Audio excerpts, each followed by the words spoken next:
Hello and welcome to Nighttime Biographies. Imagine a man who spent 27 years in prison, yet emerged to become president of the very nation that imprisoned him. Picture someone who suffered under one of history's most brutal systems of oppression, then preached forgiveness to his oppressors. Consider a leader who could have sparked a bloody civil war with a single word, but instead chose reconciliation and became a symbol of peace for the entire world. This is Nelson Mandela. He was born into a royal family but lived in a mud hut. He was trained as a lawyer but became a revolutionary. He advocated non-violence until the state made violence the only language it understood, then organised sabotage while still hoping for peaceful change. He was imprisoned for life, written off as finished, yet emerged at age 71 to negotiate the peaceful transition of power and lead his country into democracy. He could have been president for life, but stepped down after one term. He could have sought revenge, but instead built a nation on the principle of Ubuntu, the belief that we are all connected, that my humanity is bound up in yours. The contradictions run deeper still. Here was a man of aristocratic bearing who identified with the poor, a leader of liberation who insisted on including former oppressors in government, someone imprisoned by a racist regime who emerged without bitterness, who invited his white prison guard to his inauguration, who had tea with the widow of apartheid's architect. He spent nearly 3 decades locked away from the world, yet his influence only grew in his absence. His jailers became his students, his enemies became his partners, his prison cell became his forge. He was called Madiba, his clan name spoken with reverence across Africa and beyond. He was called terrorist by those who feared him, saint by those who loved him, and neither term captured the full complexity of the man. He was pragmatic and principled, stubborn and flexible, regal and humble, a master negotiator who knew when to be patient and when to take risks. He changed South Africa, and through South Africa he changed the world's understanding of what reconciliation could mean. How does one person contain such contradictions? How does a village boy become a global icon? How does someone subjected to systematic dehumanization emerge with their humanity not just intact, but enlarged? And why, having achieved the impossible, did he choose to give away power when he could have held it forever? Tonight, we will follow Nelson Rolihlahla Mandela from his birth in a rural village in the Transkei through mission schools and university, through his years as a freedom fighter and prisoner, through his transformation from militant to peacemaker, and finally to his death as one of the most beloved figures in modern history. We will see how a man became a movement, and how a movement shaped a man. Before we begin this journey through one of the 20th century's most extraordinary lives, I invite you to like this video and subscribe to the channel. It helps more than you know, and it allows me to continue creating these stories. I am always curious to know where in the world you are joining me tonight, so please leave a comment telling me your location and what time it is where you are. Now, settle in. Let the noise of the modern world fade away. Tonight we travel back more than a century to a world that no longer exists, to the rolling hills of the Transkei on the southeastern coast of Africa, to a time when colonialism was tightening its grip on the continent, when traditional ways of life were colliding with modern power, when the seeds of apartheid were already being planted in the soil of South Africa. We will meet a boy given a name that meant troublemaker, who would grow up to trouble the conscience of the world. His story is one of the great epics of our time, a tale of suffering and triumph, of patience and courage, of a man who spent half his life preparing for a moment that many said would never come. But to understand the man who would lead South Africa out of apartheid, we must first understand the world he was born into, a world divided by colour, by tradition, by power, and by an old order that was beginning to crack. The Transkei in 1918 was a land of green hills and deep valleys, of scattered villages connected by footpaths, where the Xhosa people had lived for centuries. It lay along the southeastern coast of what was then the Union of South Africa, a newly formed country still finding its identity in the aftermath of the Boer War. The landscape was beautiful, sweeping grasslands dotted with round huts, rivers winding through valleys, cattle grazing on hillsides. But this beauty concealed a bitter reality. The Xhosa had been conquered. For generations, the Xhosa kingdoms had resisted European encroachment in a series of wars that stretched across the 19th century. They had fought British colonial forces 9 times, and 9 times they had been pushed back, their lands taken, their political structures dismantled. By 1918, the Transkei was a patchwork of territories, some still nominally under traditional chiefs, others directly controlled by the colonial administration. The Xhosa people remained on their ancestral land, but no longer controlled it. They could not vote in the new South African Parliament. They could not own land outside designated areas. Their traditional governance existed only at the pleasure of white administrators. Yet Xhosa culture persisted. The language was still spoken, the customs still observed, the connection to ancestors and land still central to life.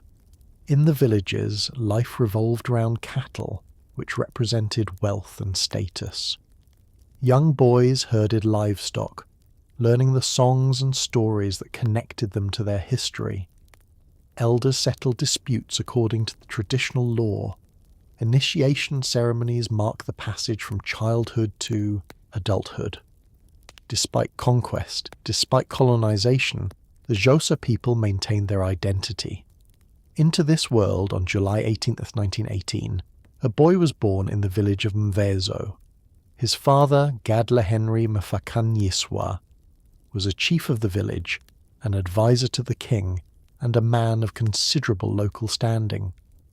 His mother, Nosekeni Fani, was Gadla's 3rd wife, which was not unusual. Polygamy was accepted in Xhosa tradition, and Gadla would eventually have 4 wives and 13 children. The baby was given the name Rolihlahla, which in Xhosa literally means pulling the branch of a tree, but colloquially means troublemaker. It was a name that would prove prophetic. Years later, when he entered school, a teacher would give him the English name Nelson, following the custom of assigning Christian names to students. But Rolihlahla was the name his mother called him, the name that connected him to his people and his place. Mvezo was a small village, perhaps 20 families living in round huts, with thatched roofs, walls made from mud packed onto a framework of wooden poles. The huts were arranged in a circle around a central cattle pen, the traditional pattern of Xhosa homesteads. There was no electricity, no running water. Light came from fires and the sun. Water came from the river. Food came from crops planted in the fields, from cattle, from what the land provided. Gadla Henry was not a chief in the European sense, with absolute power over territory. He was more of a counsellor and mediator, settling disputes, overseeing local matters, maintaining connection between the village and the paramount chief of the Tambo people. But he had status and respect, and this gave young Rolihlahla a childhood of relative privilege, at least by local standards. That childhood was abruptly disrupted when Rolihlahla was still an infant. Gadla had a dispute with a white magistrate, a colonial official who demanded that the chief appear before him over some administrative matter. Gadla refused, considering the summons disrespectful and the magistrate's authority illegitimate. The magistrate, offended that a native chief would refuse his summons, stripped Gadla of his chieftainship and most of his cattle. The family was forced to leave Mvezo and move to Kunu, a village to the north where Nosekeni had family. It was a humiliating demotion, from chief to commoner in a single stroke of colonial power. The loss of cattle meant loss of wealth. The loss of position meant loss of respect. But in Kunu, surrounded by his mother's relatives, young Rolihlahla found a different kind of childhood. Kunu was larger than Mavezo, with perhaps 200 or 300 people living in a cluster of homesteads spread across the hillside. The landscape was gentler here, with fewer steep valleys, more open grassland. The Bash River flowed nearby, providing water and fish. The village was far enough from colonial administration that traditional life continued with less interference. Rolihlahla grew up in this world, a world that would soon vanish but which shaped everything he would become. He lived in a compound with his mother and sisters.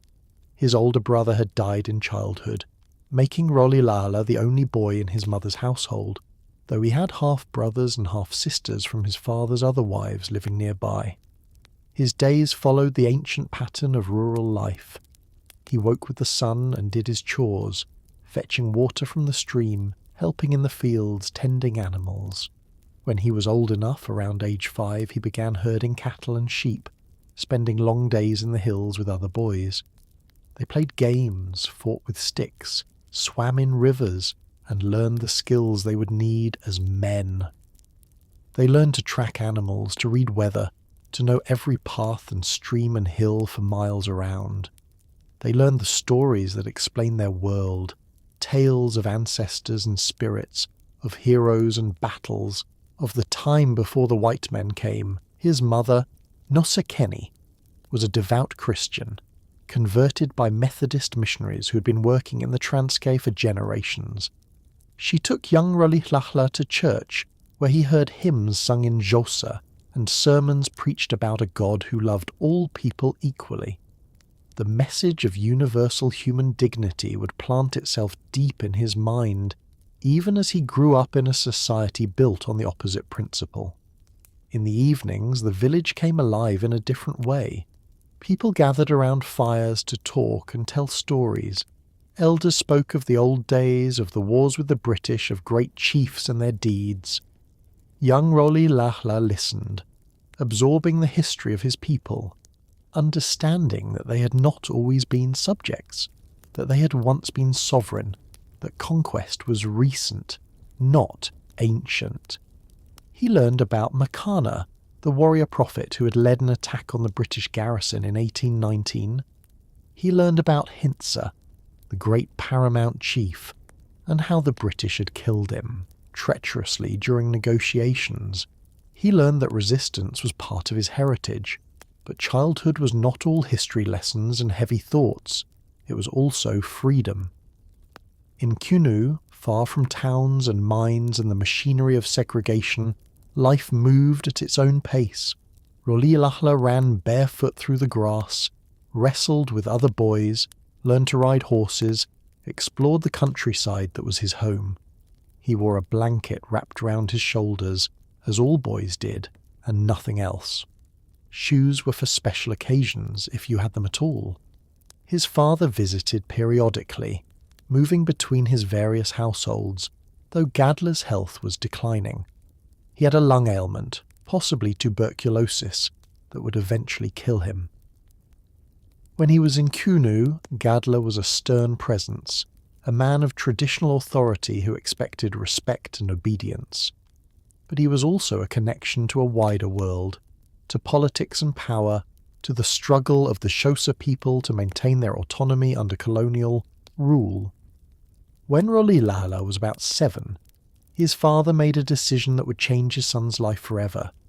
He enrolled the boy in the local mission school. It was an unusual choice. Most parents in Kunu did not send their children to school. Education was for those who wanted to work in the colonial economy, who wanted to become teachers or clerks or interpreters. Traditional life did not require reading and writing.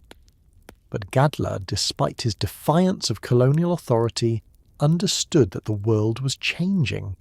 If his son was to navigate that world, he would need the tools white education provided. So one morning, Nosekeni dressed young Rolihlahla in his father's old suit, cutting it down to fit the boy's small frame. It was the first time he'd worn European clothes. He felt awkward and constrained after years of wearing only a blanket. But his mother told him he needed to look proper for school, and so he went, walking several miles to the one-room schoolhouse where a teacher, named Miss Madingain presided. On his first day, Miss Madingain gave him an English name, as was the custom. She called him Nelson. The reason for this particular name is lost to history. Perhaps there had been a famous Admiral Nelson she admired, or perhaps it was simply a name that seemed appropriately British. From that day forward, he was Nelson Rolihlahla Mandela in official contexts, though at home he remained simply Rolihlahla to his family. School was a new world. He learned to read and write, first in Xhosa, then in English. He learned arithmetic and geography and history, though the history was entirely from a European perspective, full of great British explorers and benevolent colonizers bringing civilization to darkest Africa.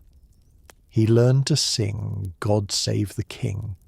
He learned that everything valuable came from European culture, that African traditions were primitive and backwards, that progress meant becoming more like white people. It was a profound form of indoctrination, and yet it was also a source of power. Reading opened doors. English allowed communication beyond the village. The mission school education, whatever its biases, provided tools that could be used to challenge the system that created it. Young Nelson absorbed it all, learning to move between two worlds, the traditional world of his village and the modern world of schools and books and European knowledge. But this dual education was interrupted when Nelson was 9 years old. His father, Gadla Henry, died. The lung disease that had been consuming him finally took its toll. Nelson was with his father at the end, sitting by his bedside in the hut as the older man struggled to breathe. Then Gadla was gone, and Nelson had lost his father and his place in the world. According to Xhosa tradition, when a father died, the eldest son inherited his role and responsibilities, but Nelson was only 9, far too young. Moreover, his father had been stripped of his chieftainship years before. There was no estate to inherit, no position to pass on. Nosekeni was a widow with little means and 4 children to feed and clothe. What happened next was both an act of generosity and a final expression of his father's influence. Before his death, Gadla had made arrangements. He had asked the paramount chief of the Tambo people, Chief Jongintaba Dalindyebo, to become Nelson's guardian. Jongintaba agreed, honouring the relationship he had with Gadla, who had been his trusted counsellor for many years. And so, shortly after his father's funeral, 9-year-old Nelson left Kunu and his mother and travelled to the Great Place, the residence of the paramount chief at Mkhekezweni. His mother went with him for the journey, walking several days to reach the royal compound. When they arrived, Nosekeni said goodbye to her son, leaving him in the care of the chief, and returned alone to Kunu. For Nelson, it was a second abandonment. First his father's death, then separation from his mother. He would see her again, visit during school holidays, but Mkhekezweni was now his home. He had entered a new world, the world of Xhosa royalty, where he would be raised alongside the chief's own son as a ward of the paramount chief. It was an extraordinary opportunity and a devastating loss all at once. The Great Place at Mkhekezweni was unlike anything young Nelson had known. It was not a palace in the European sense, but a large compound of rondavels, traditional round huts, arranged around a central meeting area. The paramount chief's residence was larger and finer than others, with better furnishings and more cattle in the pen, but the basic structure was the same. What made the Great Place special was not its physical grandeur, but its political importance. This was where the Tambo people's business was conducted. Chiefs from various districts came to consult with Jongintaba. Disputes were settled here. Traditions were maintained. The Great Place was the beating heart of Tambo society, and Nelson, now living at its centre, had a front-row seat to how traditional governance worked. Chief Jongintaba Dalindyebo was a man of considerable dignity and authority, a leader who commanded respect without demanding it. He treated Nelson not as a charity case, but as a member of the royal household, to be raised with the same care and expectations as his own children. Nelson shared a hut with Justice, the chief's son, who was 4 years older. Justice was being groomed to succeed his father as paramount chief, and Nelson was to be educated alongside him, prepared for a supporting role in the administration. There was also a daughter, No England, whose mother had died and who had become like a sister to Nelson. The household was warm and structured, with clear expectations and consistent discipline. When Nelson misbehaved, which he occasionally did, he was punished fairly, the same as the chief's own children. When he excelled, he was praised. It was a childhood of privilege within the context of colonial Transkei, a life that most Xhosa children could never hope for. But more important than the material comfort was the education in leadership that Nelson received simply by being present at the Great Place. The Tambo people had a tradition of tribal meetings where any man could speak, where the chief would sit and listen to all viewpoints before making a decision. These meetings, held under a large tree in the courtyard, could go on for hours or even days.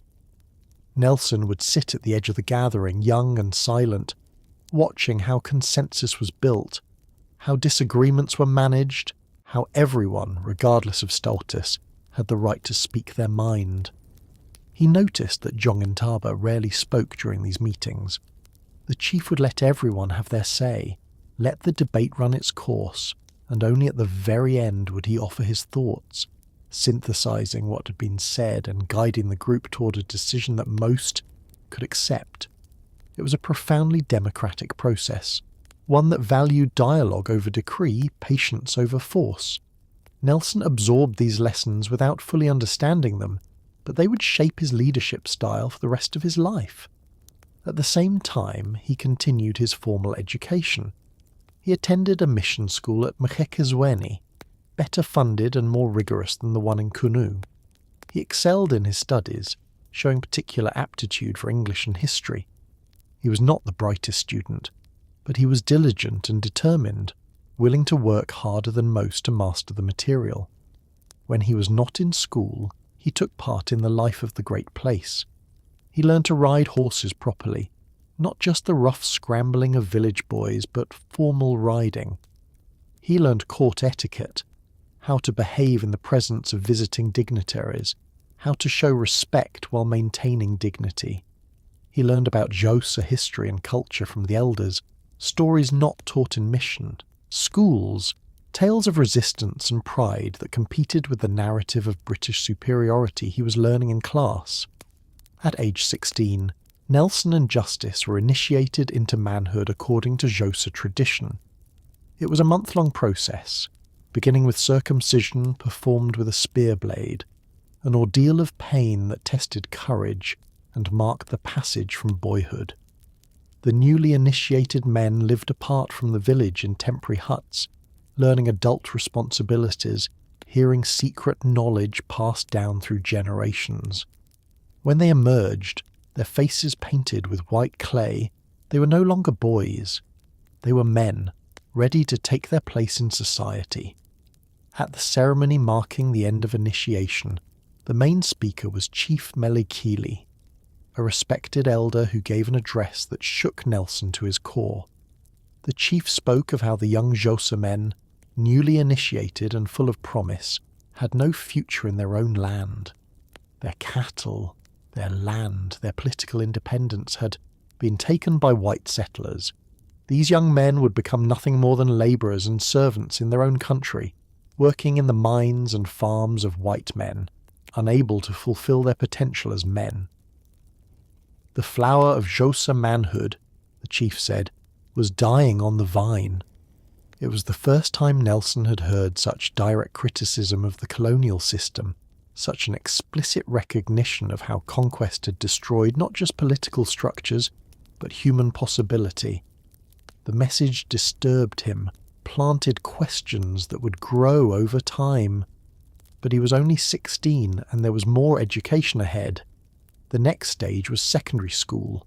Nelson and Justice were sent to Clarkbury Boarding Institute, a Methodist mission school that served as a high school for African students from across the region.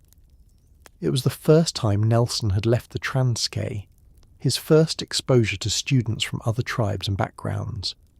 At Clarkbury, he encountered not just Xhosa but Sotho, Zulu and others, all united by the experience of colonial subjugation but divided by tribal identity and rivalry. Clarkbury was rigorous, with British-style discipline and high academic standards.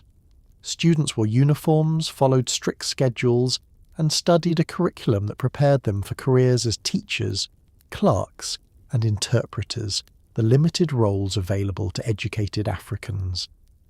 Nelson threw himself into his studies with characteristic determination. He was not naturally brilliant, but he had learned to work harder than others, to persist when things were difficult. He excelled in English and history, struggled with mathematics and science.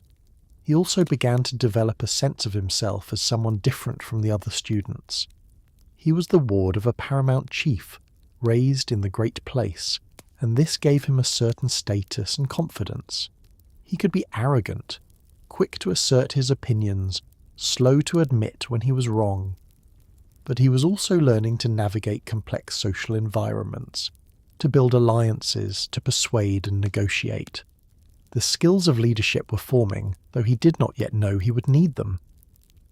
After 2 years at Clarkbury, Nelson moved on to Healdtown, a larger Methodist mission school near Fort Beaufort.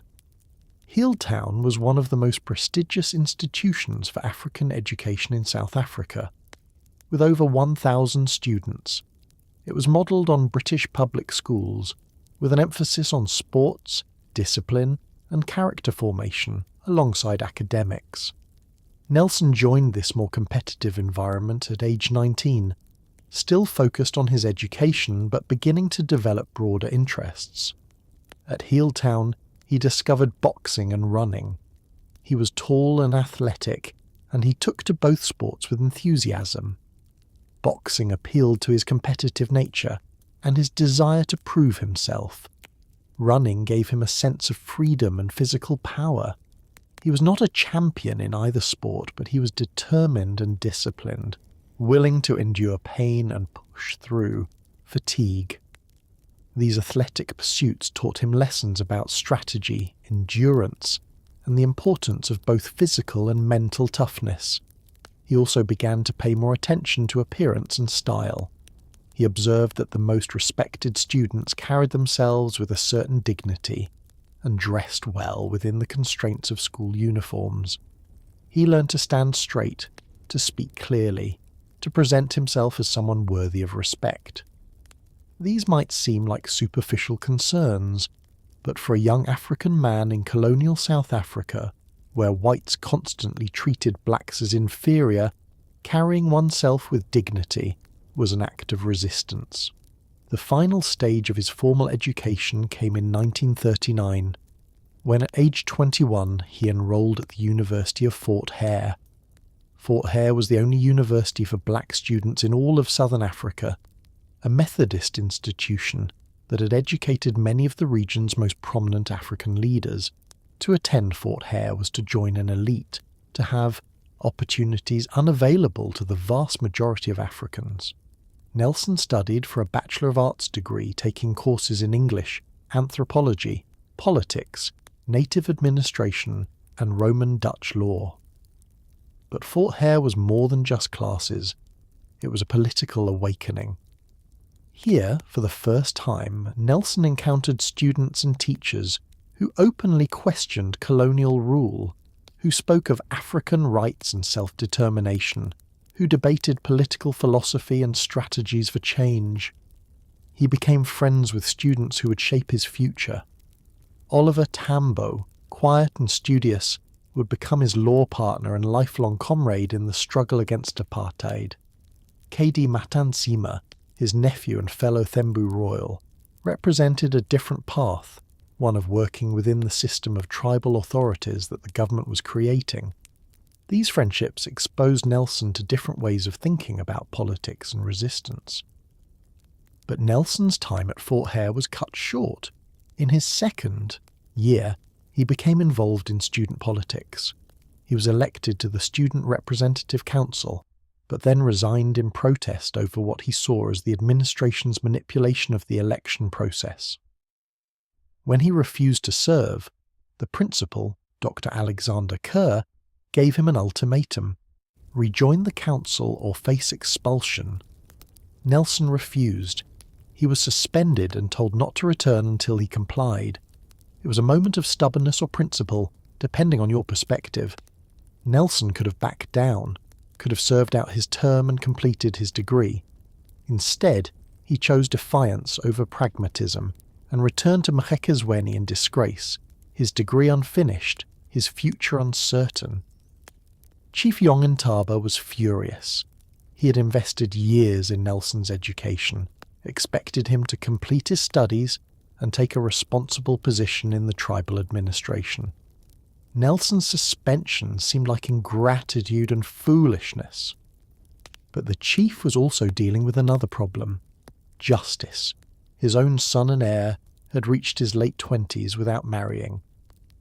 The chief, concerned about succession, had arranged marriages for both Justice and Nelson to suitable young women from good families. Neither young man wanted an arranged marriage. They wanted to choose their own wives. But Ongentaba was insistent. The marriages would take place as planned.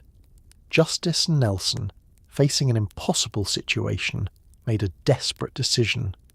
They would run away. In 1941, the two young men fled Mqhekezweni. They took 2 of the chief's cattle, sold them to a trader, and used the money to buy train tickets to Johannesburg, the great city of gold, where they hoped to disappear and start new lives. It was a betrayal of everything Yongintaba had done for them. It was also the moment when Nelson Mandela's life truly began. He was leaving behind the rural Transkei, the traditional world of chiefs and cattle, the path that had been laid out for him. He was running toward Johannesburg, toward the modern world, toward a future he could not yet imagine. He was 23 years old with an unfinished university degree, no money, no job, and no clear plan. But he had ambition and determination, and a growing sense that his life should be about more than serving as a counsellor to a tribal chief. The world was at war, South Africa was changing, and Nelson Mandela was about to discover the struggle that would define his life. Johannesburg in 1941 was the largest city in South Africa, a metropolis that had exploded into existence just 50 years earlier, when gold was discovered in the Witwatersrand. It was a city built on gold and inequality, where immense wealth for a few was created by the labour of many. Towering mine headgears dominated the skyline, their massive wheels turning day and night as cages descended into the earth and emerged laden with rock and ore. White suburbs spread across the northern areas, peaceful neighbourhoods with green lawns, spacious homes surrounded by walls, jacaranda trees lining wide streets. Black townships clustered on the outskirts: Alexandra, Sophia Town, Orlando, places where thousands lived in cramped conditions, sharing single taps for water, using bucket toilets, navigating unpaved roads that turned to mud in the rain. The city was segregated not just by law, but by geography, with separate areas for whites, blacks, coloureds and Indians, each group strictly controlled and kept apart. Pass laws controlled movement. Black South Africans could not live in white areas except as servants in backyard quarters. They could not walk in many neighbourhoods after dark without proper documentation. Police conducted constant raids, checking passes, arresting those without papers, maintaining the system through surveillance and fear. For Nelson, arriving from the rural Transkei, the city was overwhelming in every way. The scale first struck him. In Kunu and even at Mqhekezweni, the world had moved at a human pace, with distances measured by walking, with time marked by the sun and seasons. But Johannesburg was vast, sprawling, unknowable. You could walk for hours and not reach its edges. The noise was constant, a cacophony of automobile engines, factory machinery, construction, shouting, the rumble of trains. At night, electric lights blazed, making the darkness seem unnatural after a lifetime of firelight and stars. The crowds were unlike anything he had experienced.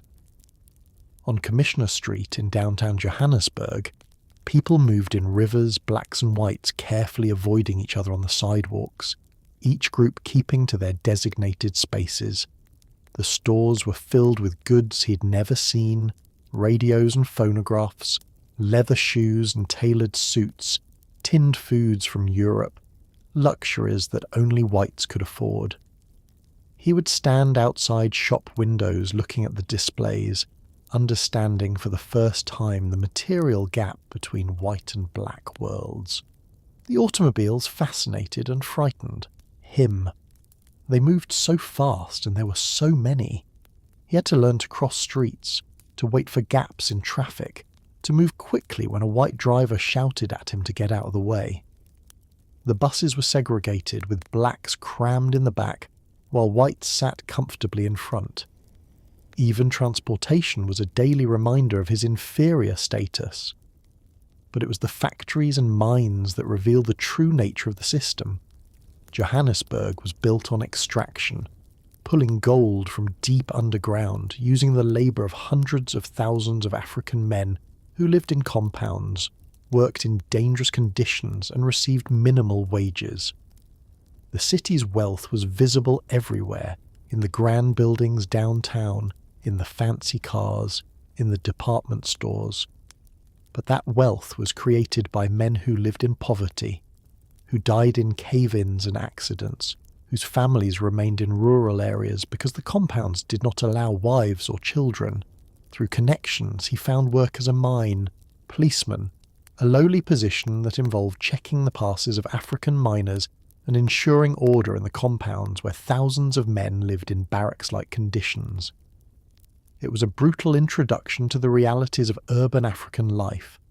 The mines were dangerous, underground death traps where men worked for poverty wages, far from their families, living in single-sex hostels under the control of white supervisors.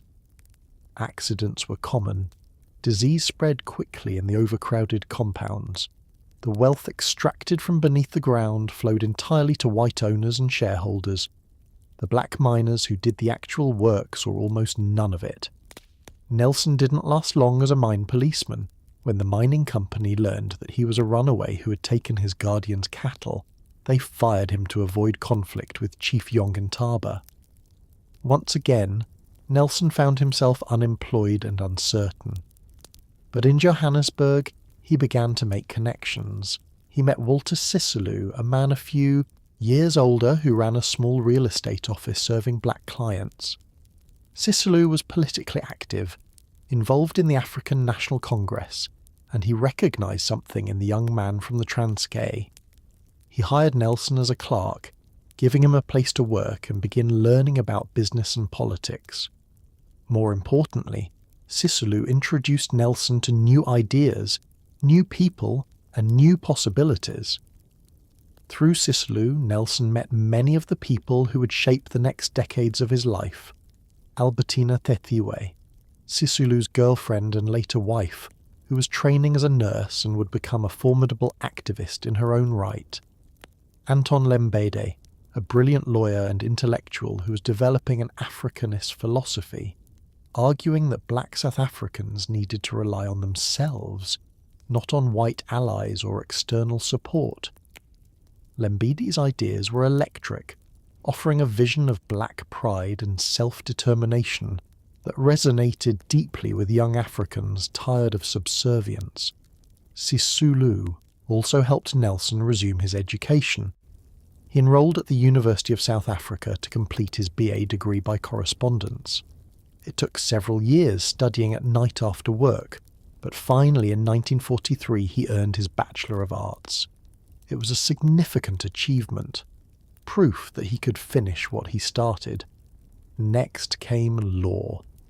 Sisulu encouraged Nelson to article at a law firm to become a lawyer, one of the few professions where black South Africans could achieve real status and earn a decent living.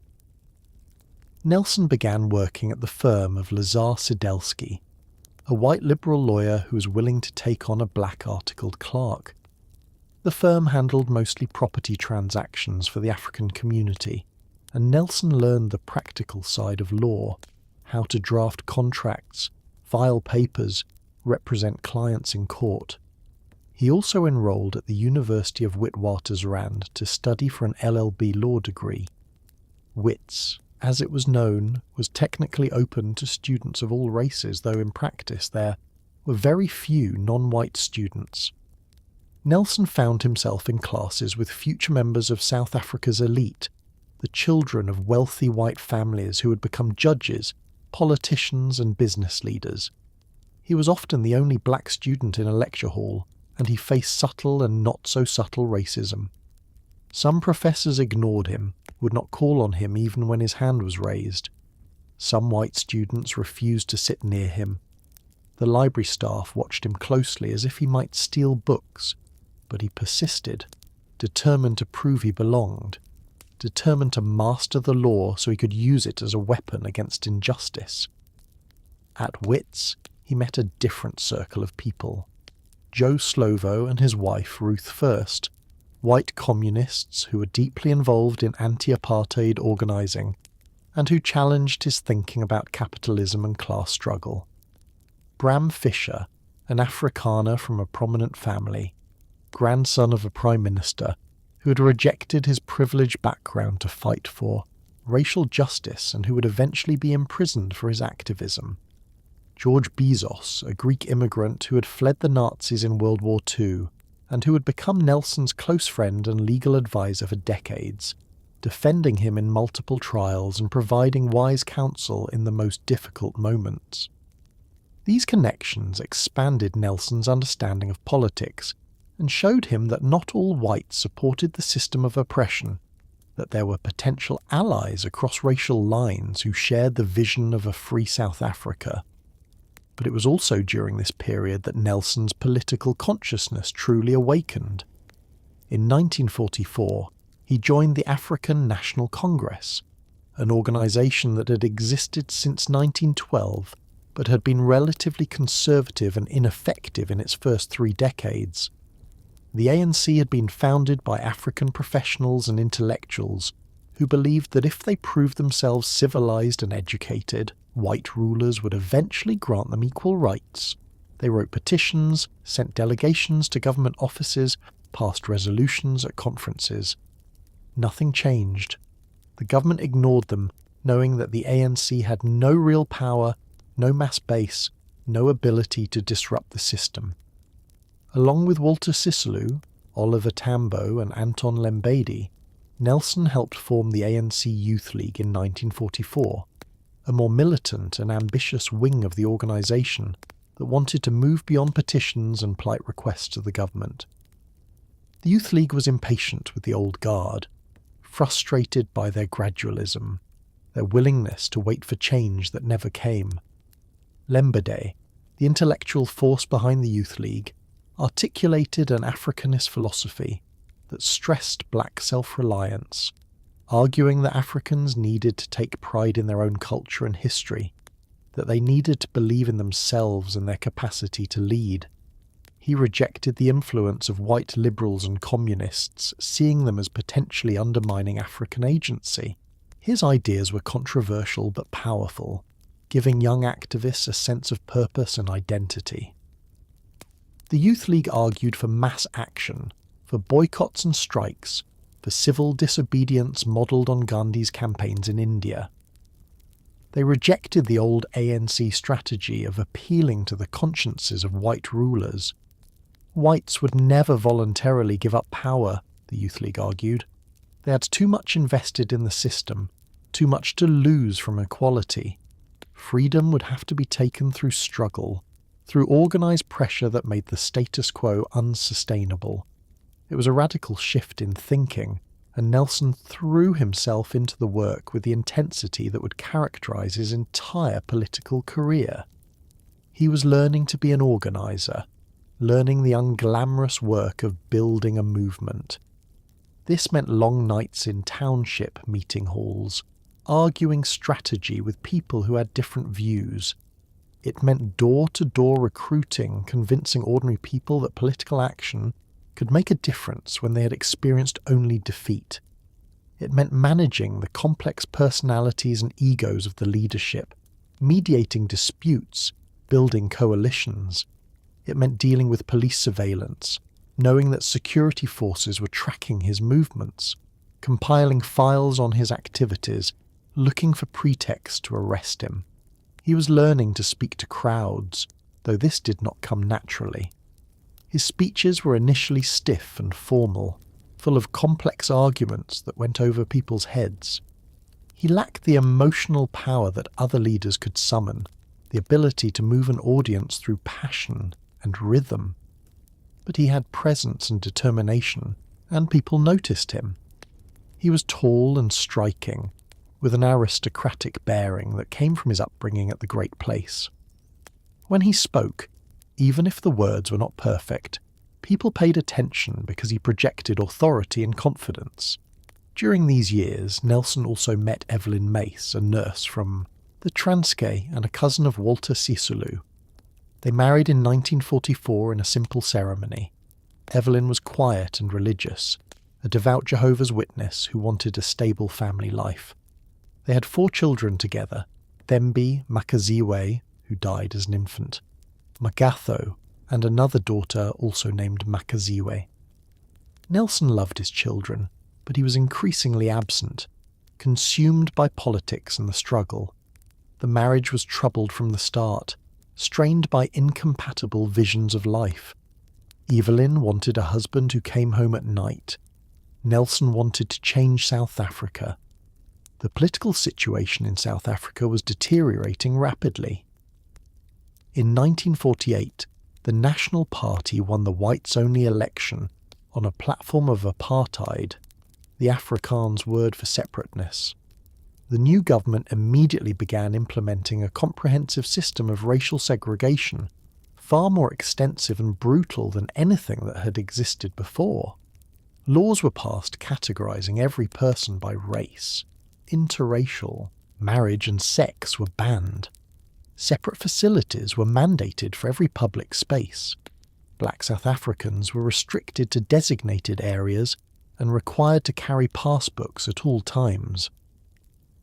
The Group Areas Act forcibly removed black, coloured and Indian communities from areas designated for whites only.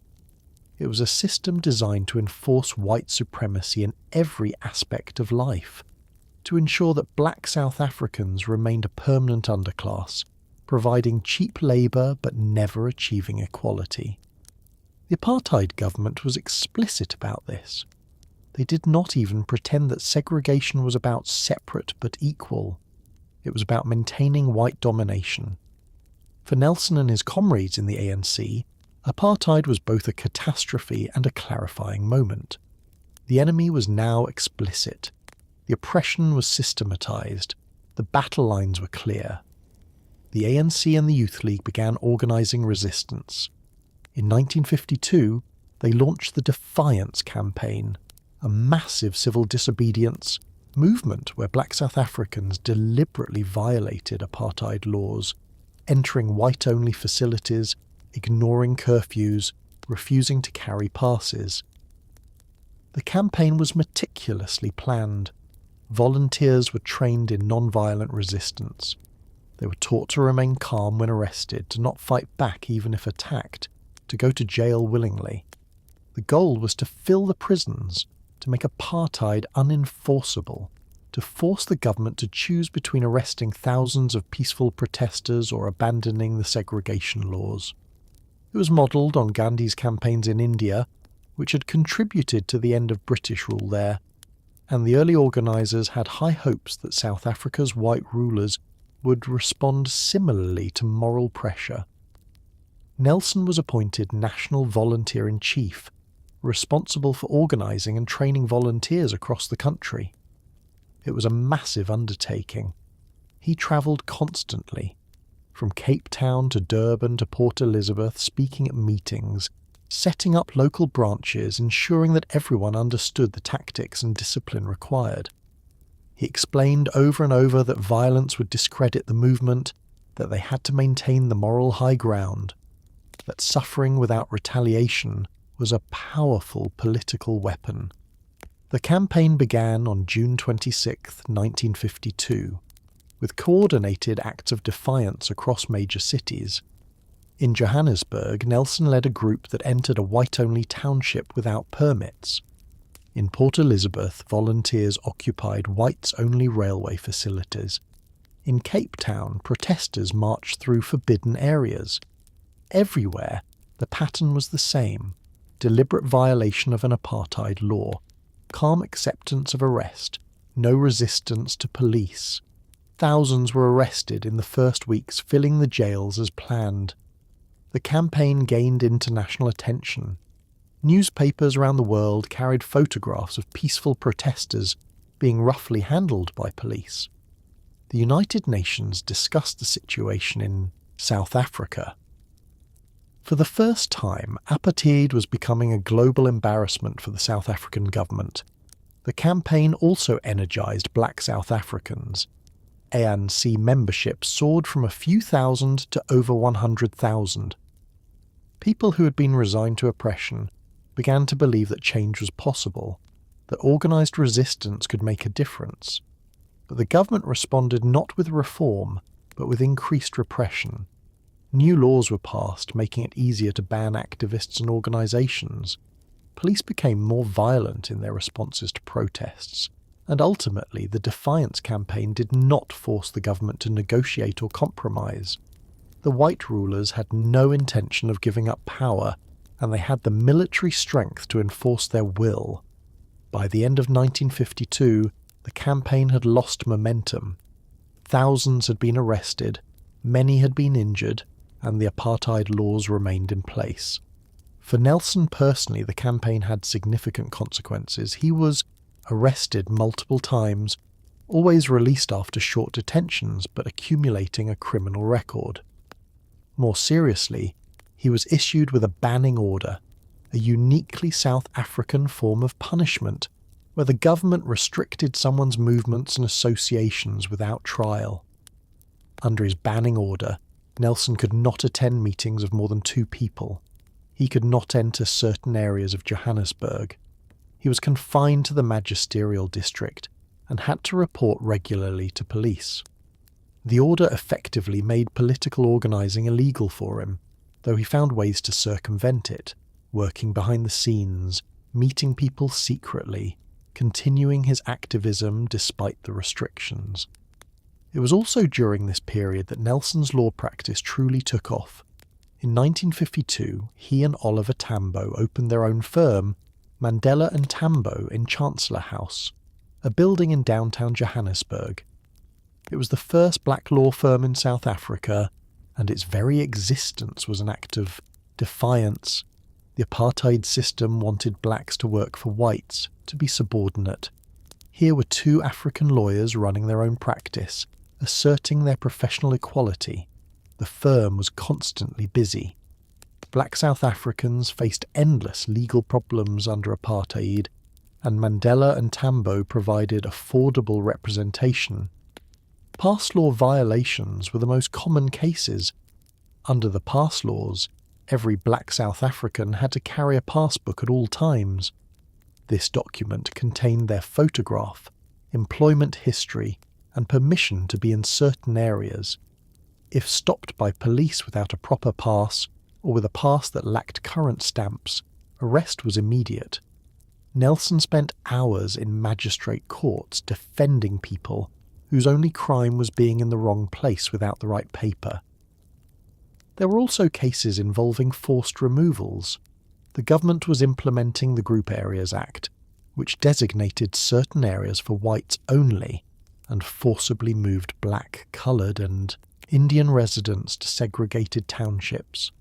Families who had lived in Sophiatown or District 6 for generations were told they had to leave, that their homes and businesses would be bulldozed. Nelson fought these removals in court. trying to find legal arguments to delay or prevent them, knowing that the law was stacked against his clients, but fighting anyway because fighting mattered, because making the government work for every injustice slowed the machinery of oppression. The working conditions at the firm were difficult. The office had 2 small rooms, one for Nelson and one for Oliver, with space for a secretary in the waiting area. There was no air conditioning, and in summer the rooms were stifling. There was barely enough space for clients who often had to wait outside on the stairs. The phone rang constantly. Police would sometimes raid the office, looking for prohibited documents or checking passes. White lawyers in the building complained about having black professionals as neighbours, but Nelson and Oliver ignored them, maintaining their dignity and professional standards despite the hostility. Nelson would arrive at the office early, often by 7 a.m, and work late into the night.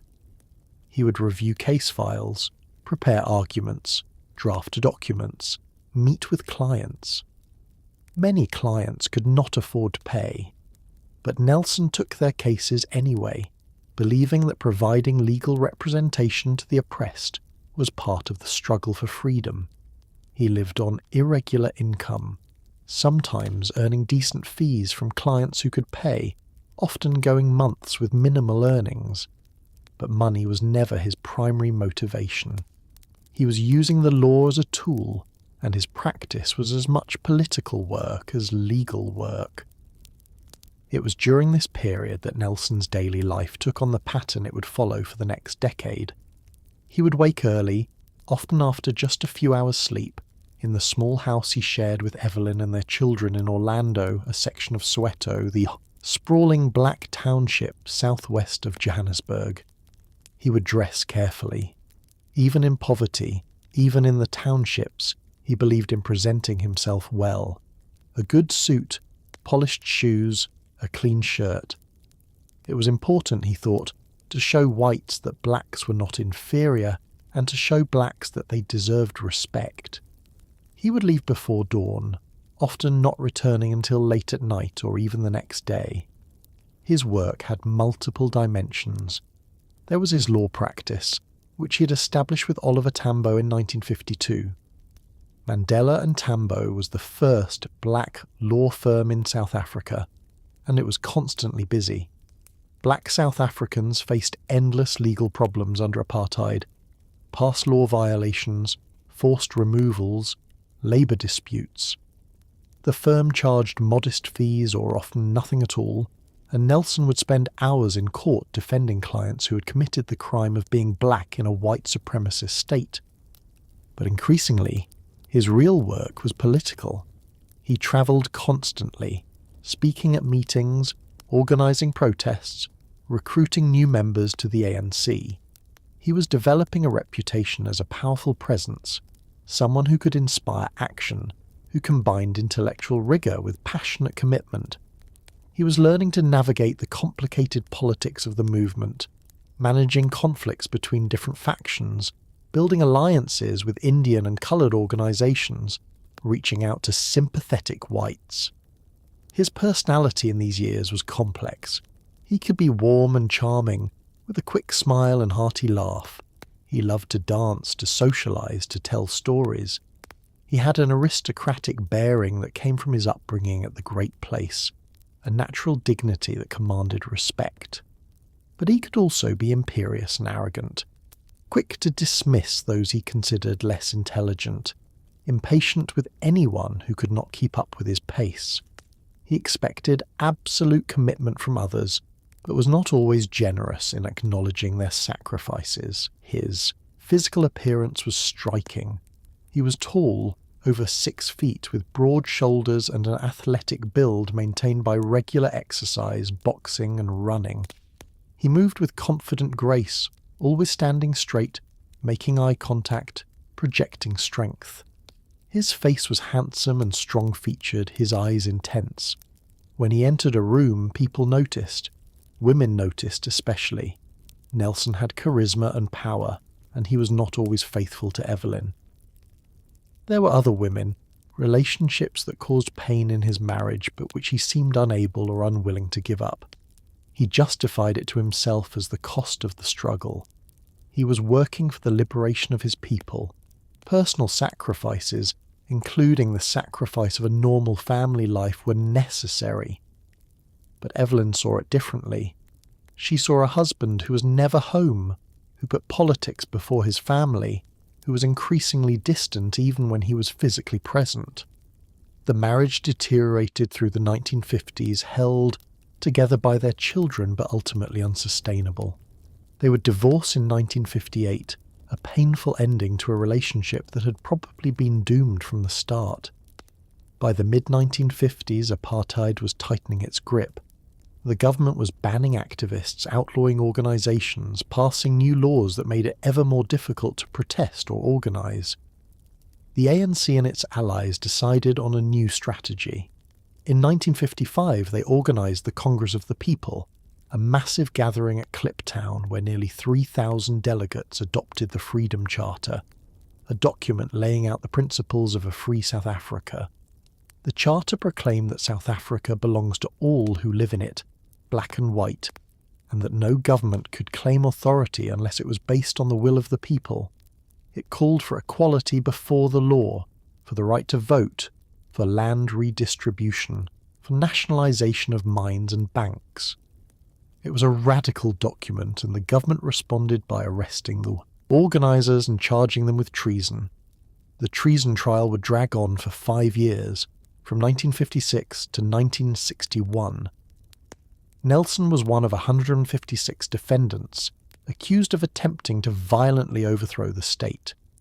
The evidence was thin, mostly testimony about speeches and documents that advocated change but not necessarily violence.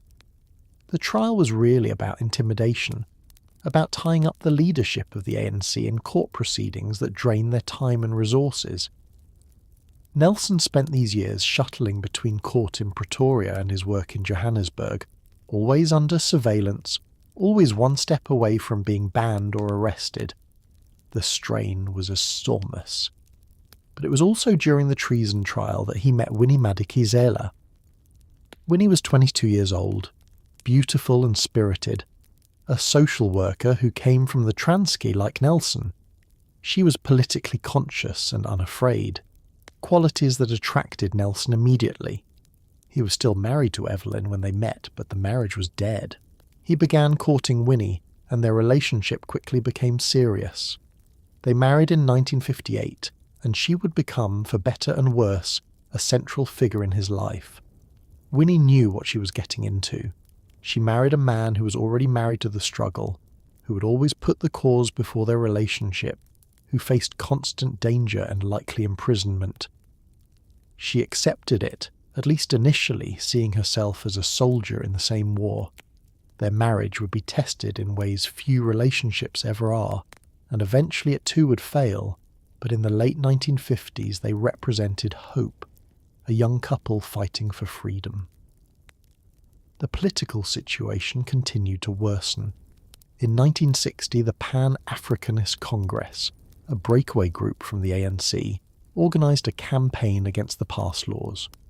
On March 24, in the township of Sharpeville, police opened fire on a peaceful demonstration, killing 69 people and wounding 180. Most were shot in the back as they fled. The Sharpeville massacre shocked the world and radicalised many in the liberation movement. The government's response was not reform but increased repression. They declared a state of emergency, banned the ANC and PAC, and arrested thousands of activists. The era of legal protest was over. The government had made its position clear. African demands for equality would be met with bullets. For Nelson and the ANC leadership, this required a fundamental strategic shift. For decades, they had pursued non-violent resistance, believing that moral pressure would eventually force change. Sharpeville proved that the government had no moral restraints, that it would kill without hesitation to maintain white supremacy. Non-violence in the face of state violence was beginning to seem like suicide. After extensive and agonising debate, the ANC made a fateful decision. They would form a military wing, It would engage in sabotage, targeting government installations, power stations and infrastructure while carefully avoiding civilian casualties. The goal was not to win a military victory, which was impossible given the government's overwhelming power, but to make the cost of apartheid too high to sustain, to pressure the regime to negotiate. The new organisation was called Umkhonto we Sizwe, Spear of the Nation. Nelson was appointed its commander. He who had once believed in non-violence, who had admired Gandhi and studied the techniques of peaceful resistance, now found himself learning about explosives and guerrilla warfare. It was a wrenching personal transformation, but he believed it was necessary. He went underground, living in hiding, moving from place to place, adopting disguises, coordinating the first sabotage operations. The press called him the Black Pimpernel, after the elusive character in the novel The Scarlet Pimpernel. For over a year, he evaded the security police, appearing at rallies, then vanishing, becoming a legend and a symbol of resistance. In 1962, he travelled secretly out of South Africa, visiting newly independent African countries, seeking support for the armed struggle. He met with military leaders in Ethiopia and received some training in guerrilla tactics. He also travelled to London, where he met with supporters and raised funds. It was his first time abroad, and he was struck by the freedom of being in societies where his skin colour did not determine his status. But he knew he had to return. His place was in South Africa, fighting alongside his people. In July 1962, he slipped back across the border. Within days, he was arrested at a police roadblock in Natal. Someone had betrayed his location to the security forces. His time underground was over. He was charged with leaving the country without a passport and inciting workers to strike. At his trial in Johannesburg, he defended himself, using the courtroom as a platform to put apartheid on trial. He admitted the charges but denied their legitimacy. An unjust law, he argued, is no law at all. He spoke eloquently about why he had acted, about the oppression of his people, about the moral imperative to resist. He was sentenced to 5 years in prison. But that was only the beginning. In 1963, while Nelson was already in prison, police raided the underground headquarters of Umkhonto we Sizwe at a farm called Liliesleaf in Rivonia, just outside Johannesburg. They found documents detailing the sabotage campaign, including plans for future operations. They arrested most of the MK leadership, and they added new charges against Nelson and the others: sabotage and conspiracy to overthrow the government by violence. The penalty could be death. The Rivonia trial began in October 1963 and would last until June 1964. It was one of the most famous trials of the 20th century watched by the world. The defendants included Nelson, Walter Sisulu, Govan Mbeki, Ahmed Kathrada, and several others. They were the leaders of the liberation movement, and the government was determined to destroy them. Nelson and his co-accused made a momentous decision. They would not contest the facts. They had indeed organised Umkhonto we Sizwe. They had indeed planned sabotage. They would admit it, and they would use the trial to justify their actions and expose the brutality of apartheid. On April 20th, 1964, Nelson rose to give his statement from the dock. He spoke for more than 4 hours, laying out the history of the ANC, the reasons for turning to armed struggle, the careful limits they had placed on their campaign. He spoke about the reality of life under apartheid, the systematic oppression, the denied humanity. He admitted he'd been prepared to die for the cause of freedom. He concluded with words that would echo through history. During my lifetime, I've dedicated myself to this struggle of the African people. I have fought against white domination, and I have fought against black domination. I have cherished the ideal of a democratic and free society in which all persons live together in harmony and with equal opportunities, it is an ideal which I hope to live for and to achieve, but if needs be, it is an ideal for which I am prepared to die." The courtroom was silent. The world waited. In South Africa, people expected the defendants would be hanged. The government wanted them dead. International pressure was building, but would it be enough? On June 11th, 1964, the judge delivered the verdict, guilty on all charges. Then came the sentence. Not death, life imprisonment. All of them, life in prison. It was, in a sense, a victory. They would live. But it was also a kind of death. Life imprisonment in apartheid South Africa meant exactly that. They would die in prison. Their lives were over. Nelson was 46 years old.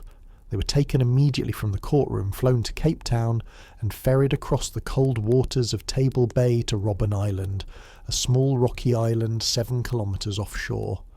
It had been used as a prison and leper colony for centuries. Now it would be Nelson Mandela's home for the next 18 years. Robben Island was designed to break prisoners. The isolation, the harsh conditions, the petty cruelty of the guards, all of it was intended to crush the spirit of the men imprisoned there. Political prisoners were held separately from common criminals, in a section called B section, in small cells with concrete floors, a sleeping mat, and a bucket for a toilet. Nelson's cell was number 5 in section B. It measured approximately 7 feet by 8 feet, barely larger than a coffin stood on end.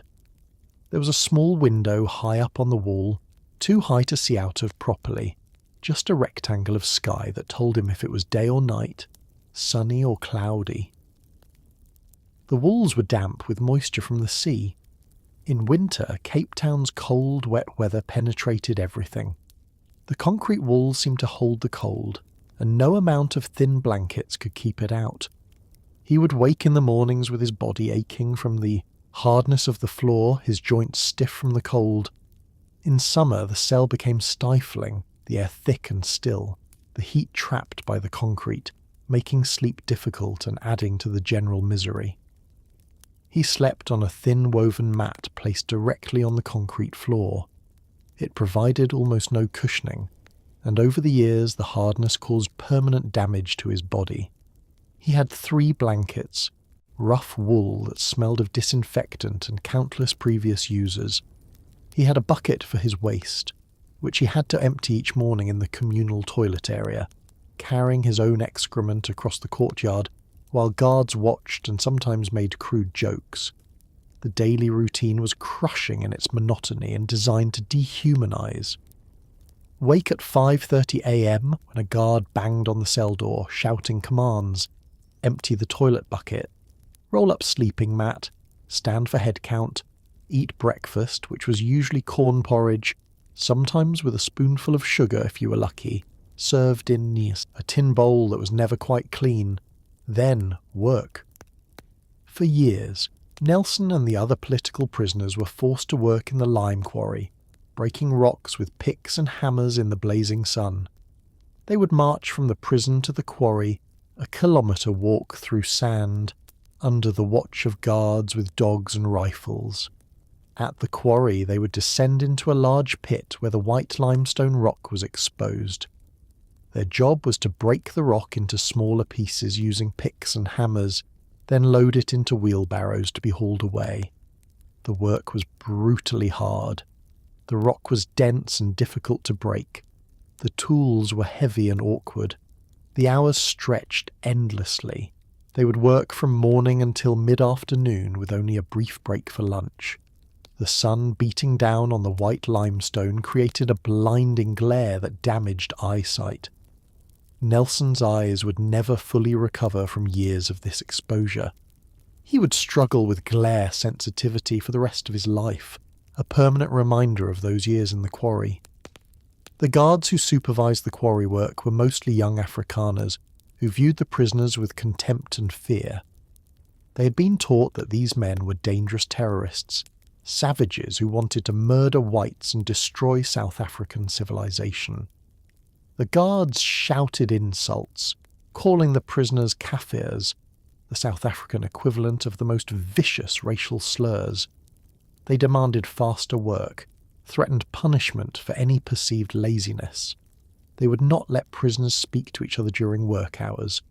If someone needed to urinate, they had to ask permission and were often made to wait or denied entirely, forced to work in discomfort as a petty assertion of power.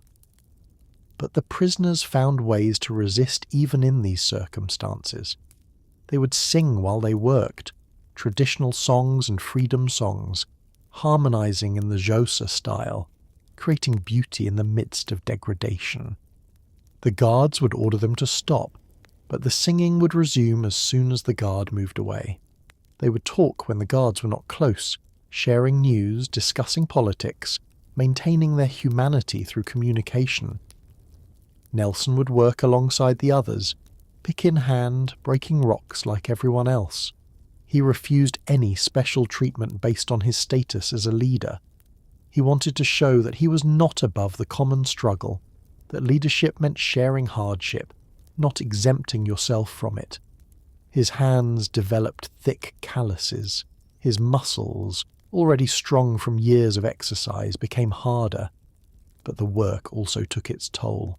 The constant jarring of swinging the pick caused joint problems. His knees began to ache. His back would sometimes spasm from the awkward positions required to break the rocks. After work, they would march back to the prison, exhausted, covered in dust, their bodies aching. They would clean themselves at a row of cold water taps, washing off the limestone dust that coated everything. Then back to their cells. Supper was more corn porridge, sometimes with vegetables, occasionally with a small piece of meat, though not often. The meat, when it came, was usually fatty and of poor quality, but it was protein, and they needed it. Lights out at 8 p.m. The guard would walk down the corridor, checking each cell, then the lights would go off, plunging the section into darkness broken only by the faint glow from the corridor. Nelson would lie on his mat, his body exhausted, but his mind often racing, thinking about his family, about the struggle, about what was happening in the world outside. Sleep came eventually, but it was never easy sleep, never the deep rest that restores. It was the sleep of exhaustion, frequently interrupted by the cold or by the hardness of the floor, or by the guard's footsteps on night patrol. The food was deliberately inadequate, another form of control. Black prisoners received less food than coloured prisoners, who received less than white prisoners. This racial hierarchy extended even to prison rations. Nelson and his comrades protested this immediately, filing complaints, organising hunger strikes, demanding equal treatment. The authorities eventually adjusted the rations slightly, but the food remained barely sufficient to maintain health. Letters were strictly controlled, one every 6 months at first, later increased to one every month. Each letter was limited to 500 words. Censors read every word, blacking out anything they deemed inappropriate, which was almost any reference to politics, current events, or conditions in prison. Nelson's letters to Winnie were heavily censored. His letters to his children were censored. Even expressions of affection were sometimes removed if a censor felt they were too emotional. Writing these letters was an exercise in frustration, trying to communicate love and support while knowing that most of what you wrote might be deleted. Visits were even more restricted. In the early years, just 30 minutes once every 6 months. You sat in a visiting room with your visitor on the other side of thick glass. You spoke through a telephone handset while a guard listened in on another line, ready to end the visit if you said anything forbidden. You could not touch. You could not embrace your wife or your children. You could only look at them through glass, speak to them through a crackling phone line, watch their faces as they tried not to cry. Nelson's first visit from Winnie was devastating. She came with their daughter Zinzi, who was only 4 years old. Zinzi didn't recognise her father at first.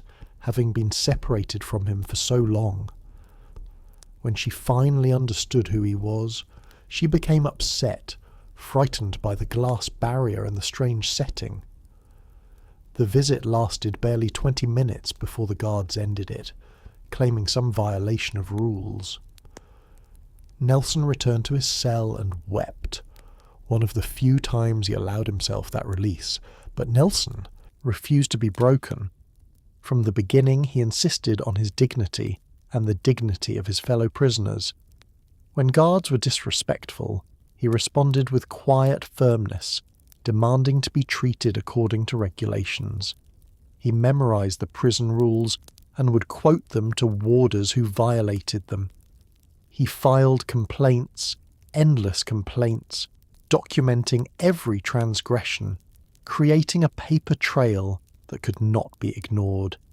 He turned the system's own bureaucracy against it. He also began to organise the other prisoners.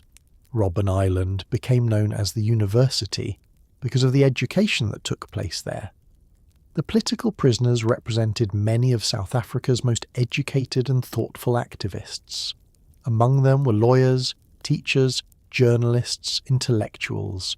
They organised lectures on various subjects: economics, history, politics, literature, science, anything someone knew well. They would teach to others in discussion groups during exercise periods or whispered conversations in the courtyard. Nelson took Afrikaans language classes from a fellow prisoner who was fluent. He believed it was important to understand the language and culture of the oppressors. If you did not speak Afrikaans, you could not fully understand how Afrikaners thought, what motivated them, what they feared, and if negotiations ever became possible, knowing their language would be essential. If you talk to a man in a language he understands, that goes to his head, he would later say. If you talk to him in his language, that goes to his heart. He also studied continuously. He enrolled in a correspondence course to complete his LLB degree, the one he'd started at Wits but never finished. He would study at night after the other prisoners were asleep, reading law books by the dim light from the corridor. The authorities sometimes confiscated his study materials, claiming they were privileges that could be withdrawn for disciplinary reasons. But he persisted, and, eventually, in 1989, he received his law degree, nearly 50 years after starting university, a testament to his determination never to stop learning. Physical fitness was another form of resistance. Nelson exercised daily in his cell despite the limited space. He would do push-ups, sit-ups, running in place, shadow boxing. He maintained a routine of physical discipline that kept his body strong and his mind sharp. Exercise was also about control. The authorities controlled almost everything in his life, but his body and his mind remained his own. They could imprison him, but they could not make him stop being who he was. The turning point in his relationship with the warders came gradually. Nelson began to see them not as monsters but as individuals, products of their own indoctrination, capable of change. He started learning their names, asking about their families, treating them as human beings. Many of the guards were young men from poor Afrikaner families, raised on farms in the Northern Cape or Free State, taught from childhood that blacks were inferior and dangerous. They had little education themselves, and their only economic opportunity was service in the military or prisons. Nelson would engage them in conversation when opportunities arose. He would ask about their farms, their families, their history. He would talk about the Boer War, when the British had put Afrikaner women and children in concentration camps, killing thousands. He would draw parallels between Afrikaner suffering under colonialism and blacks suffering under apartheid. He was planting seeds, making them think, slowly undermining the propaganda they had absorbed. Slowly, over years, some of the warders did begin to change. There was one particular guard, James Gregory, who had become friendly with Nelson, bringing him newspapers when rules technically forbade it, allowing small kindnesses like an extra minute in the shower or an extra book in his cell. Gregory would later write a memoir about his years guarding Mandela, describing how his own views changed through daily proximity to this remarkable prisoner who treated him with respect even when he did not deserve it. There was another warder, Christo Brand, who developed an almost father-son relationship with Nelson. Brand was young when he started working on Robben Island, just 18 years old. He was assigned to supervise the political prisoners and initially saw them as the terrorists he had been taught they were. But through daily interactions with Nelson, through conversations and observations, his perspective shifted. He saw that these were not savages, but educated, principled men fighting for justice. Brand began to smuggle letters for Nelson, helping him maintain contact with the ANC leadership in exile. It was an enormous risk. If discovered, Brand would have been fired and possibly imprisoned. But he did it because he had come to admire Nelson and believe in the justice of his cause.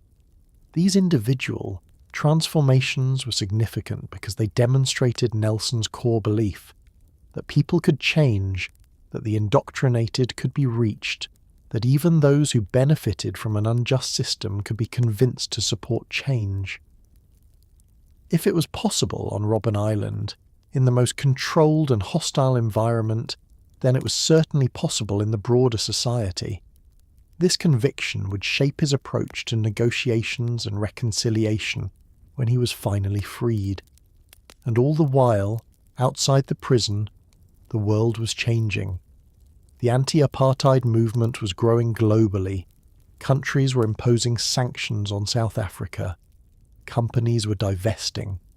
The cost of maintaining apartheid was increasing. Young blacks inside South Africa were rising up, refusing to accept oppression. The 1976 Soweto uprising, where schoolchildren protesting Afrikaans language instruction were shot by police, sparked a new wave of resistance. The townships were becoming ungovernable. Nelson heard about these developments in fragments, from new prisoners, from carefully coded letters, from the few news reports that made it past the censors. He understood that the tide was shifting. The government could not maintain apartheid indefinitely. But the question remained, would change come peacefully, or through escalating violence that destroyed the country? In 1982, after 18 years on Robben Island, Nelson and several other leaders were transferred to Pollsmoor Prison on the mainland near Cape Town. The conditions were somewhat better. The cells were larger, the food was better, but it was also more isolated, further from the community of prisoners who had sustained each other on the island. Then, in 1985, something extraordinary happened. President P.W. Botha offered Nelson his freedom, on one condition: he must renounce violence. It was a political manoeuvre, an attempt to divide the liberation movement and claim that Mandela was willing to compromise. But Nelson refused. He would not accept freedom on those terms. In a statement read by his daughter, Zinzi, at a public rally, he declared that only free men could negotiate. Prisoners could not enter into contracts. He would not renounce the armed struggle while the government continued to use violence to maintain apartheid. He would leave prison only when all South Africans were free. The refusal stunned many people. Here was a man who had been imprisoned for 21 years, offered his freedom, and he turned it down.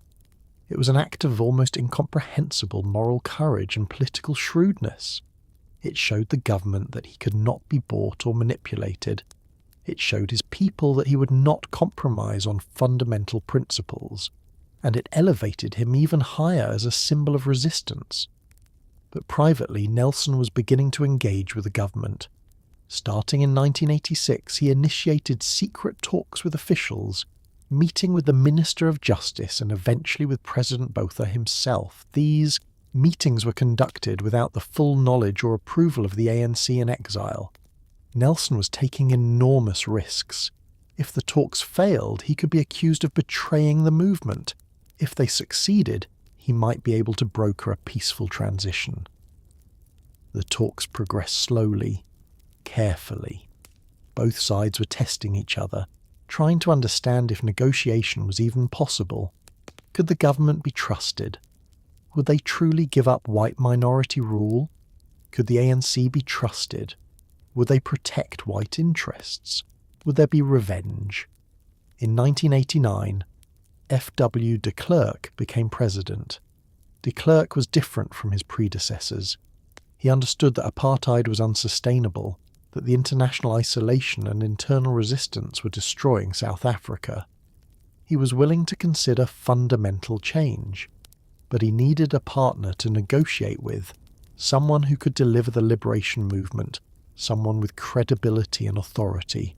That person was Nelson Mandela. On February 2nd, 1990, President de Klerk stood before the South African Parliament and announced a series of shocking decisions.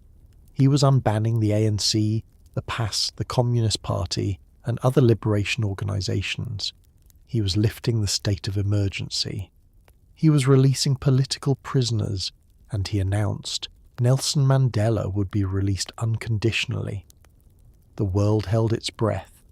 After 27 years in prison, after becoming the most famous prisoner on earth, after being the symbol of the struggle against apartheid, Nelson Mandela was going to walk free. The date was set, February 11th, 1990. On that Sunday afternoon, a crowd of thousands gathered outside Victor Verster prison in Paarl, where Nelson had been held for the final years of his imprisonment. Television cameras from around the world waited. Shortly after 4 p.m, the gates opened, and there he was. Nelson Mandela walked out of prison, his hand held by Winnie, who was beside him but from whom he had grown distant during the long imprisonment. He was 71 years old. His hair was grey. His face was lined with age. But he stood straight, his fist raised in the salute of the liberation movement. He was smiling. He was driven to Cape Town, where he appeared on the balcony of City Hall to address an enormous crowd. It was his first public speech as a free man. He thanked everyone who had supported the struggle. He called for continued resistance until apartheid was fully dismantled, and he made clear that the armed struggle was not over until negotiations produced a democratic constitution. The crowd went wild. Madiba was free. The impossible had happened. But Nelson knew that the hard work was only beginning. He had walked out of one kind of prison, but South Africa remained imprisoned by apartheid. Real freedom required transforming the entire society. The next 4 years were a whirlwind of negotiations, violence, and uncertainty. Nelson led the ANC's negotiating team in talks with the government. It was painstaking work, haggling over every detail of how power would be shared, how the transition would occur, what protections would exist for minority rights. The negotiations took place at various venues, sometimes at hotels outside Johannesburg, sometimes at government buildings. Both sides brought teams of lawyers, politicians, and advisors. The room was always tense, filled with people who had spent their lives as enemies, now forced to sit across tables and find common ground. The fundamental challenge was trust. Neither side fully trusted the other. The government feared that once the ANC came to power, they would nationalise property, confiscate white-owned land, seek revenge for decades of oppression. Some elements in the National Party wanted guarantees that would essentially preserve white control through constitutional mechanisms that required supermajorities or power-sharing arrangements. The ANC feared that the government was negotiating in bad faith, that they would use constitutional mechanisms to preserve white privilege indefinitely, that they were simply trying to buy time or divide the liberation movement. There were also deep divisions within each side. In the ANC, militants argued that Nelson was giving away too much, that negotiations were a trap, that only continued armed struggle would deliver true freedom. Some wanted to push for immediate majority rule with no protections for white interests. They saw any compromise as betrayal. Within the government, conservative Afrikaners argued that de Klerk was surrendering to terrorists, that negotiations would lead to chaos and the destruction of civilization in South Africa. Some whites formed paramilitary groups, preparing for armed resistance if the ANC took power. The violence during this period was horrific and often mysterious. Townships erupted in fighting between ANC supporters and members of the Inkatha Freedom Party, a Zulu nationalist organisation led by Chief Mangosuthu Buthelezi. Hundreds of people died in what appeared to be ethnic conflict between Zulu and Xhosa people. But evidence emerged that security forces were supporting and arming Inkatha fighters, deliberately fomenting violence to destabilise the transition and discredit the ANC. It was a third force strategy, using covert violence to create chaos that could justify cancelling the transition or imposing emergency rule. Train massacres became grimly common. Gunmen would board commuter trains packed with black workers and open fire with automatic weapons, killing dozens. The attackers were never caught, and suspicion fell on security force operatives trying to create a climate of fear. Township massacres followed a similar pattern. Hostels housing Inkatha members would be attacked, or Inkatha fighters would attack ANC neighbourhoods. In Boipatong in June 1992, Inkatha members killed 45 people in a night raid. Evidence suggested police had supported the attackers. The ANC nearly walked out of negotiations entirely. Political assassinations targeted key figures. Chris Hani, the charismatic leader of the Communist Party and MK, was murdered in April 1993 by a right-wing white extremist. Hani was hugely popular, especially among young militants, and his death could easily have sparked an uprising.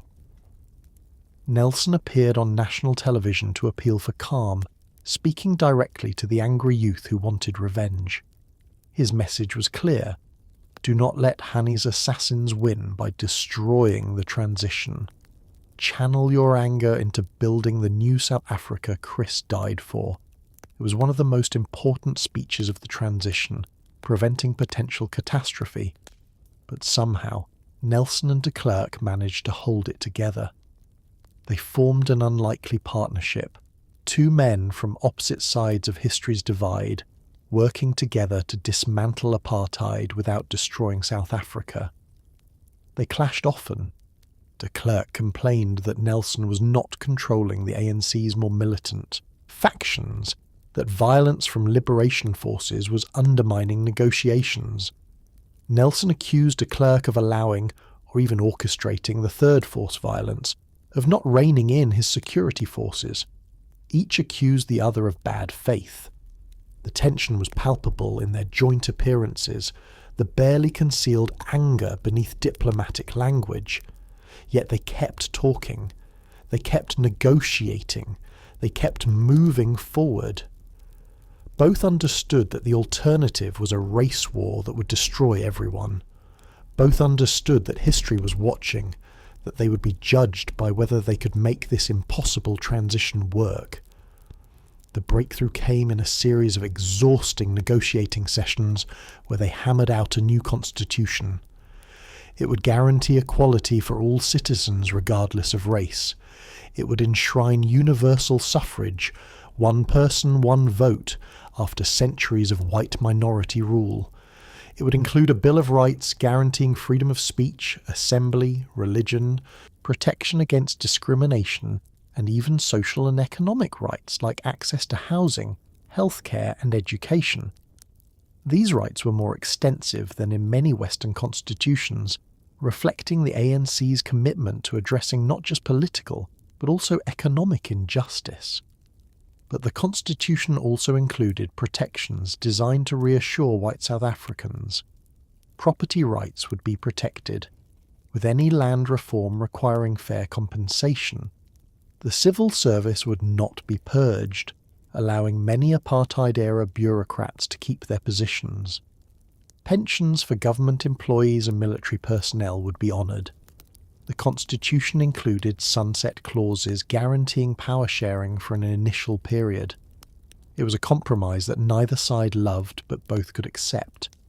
Perhaps most importantly, the constitution included provisions for a Truth and Reconciliation Commission that would offer amnesty to those who fully confessed their crimes during the apartheid era. This was controversial.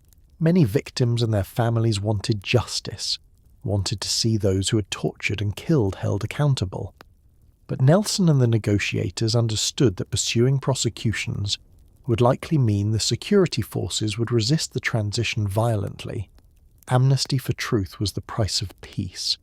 Elections were scheduled for April 26 to 29, 1994. For the first time in South African history, everyone would vote regardless of race. It was the end of apartheid, the beginning of democracy. The date was set and nothing could stop it now. Nelson campaigned tirelessly despite being 75 years old. He travelled across South Africa, addressing huge rallies in townships where people had waited their entire lives for this moment. He spoke in rural areas, in cities, in coloured and Indian communities. He reached out especially to white voters, trying to reassure them they had a place in the new nation, that the ANC was not seeking revenge but building a new society where everyone belonged. His message was consistent. This is not about black domination replacing white domination. This is about creating a democracy where everyone has equal rights and responsibilities. He promised that the new government would protect property rights, would seek reconciliation, not revenge, would build a prosperous economy that benefited all South Africans. Some of his more radical supporters were disappointed by this moderate message, but Nelson understood that successful transition required bringing as many people along as possible, including former enemies. The white community was divided. Many Afrikaners were terrified, convinced that ANC rule would mean chaos, that they would lose everything they had built, that they might face violence. Some white families emigrated, selling their property and moving to Australia, New Zealand or elsewhere. Others prepared to stay but expected the worst. A smaller group, mostly English-speaking whites and some progressive Afrikaners, actively supported the transition, seeing it as morally necessary and potentially beneficial for everyone. The election period was fraught with tension. Right-wing white extremists planted bombs in public places, trying to create fear and disrupt the process. In Johannesburg, car bombs exploded near ANC headquarters and at a taxi rank, killing dozens. The Inkatha Freedom Party threatened to boycott the elections, which could have led to violence in KwaZulu-Natal. International mediators worked frantically to bring Inkatha into the process. Chief Buthelezi finally agreed to participate just days before voting began, averting potential disaster. On April 26, 1994, voting began. People stood in lines that stretched for miles, waiting patiently for hours to cast their ballots. Many had never voted before. Many were elderly, born before World War I, who had lived their entire lives under white rule and never imagined they would see this day. They waited all day if necessary, understanding the historic nature of what was happening, refusing to let anything stop them from exercising this fundamental right. The images from those days are seared into memory. Black domestic workers voting alongside their white employers, old women, some using walking sticks, standing in line with dignity and joy. Young people voting for the first time, holding up their ink-stained fingers to show they had participated. Security forces, the same police and military that had enforced apartheid, now protecting the democratic process.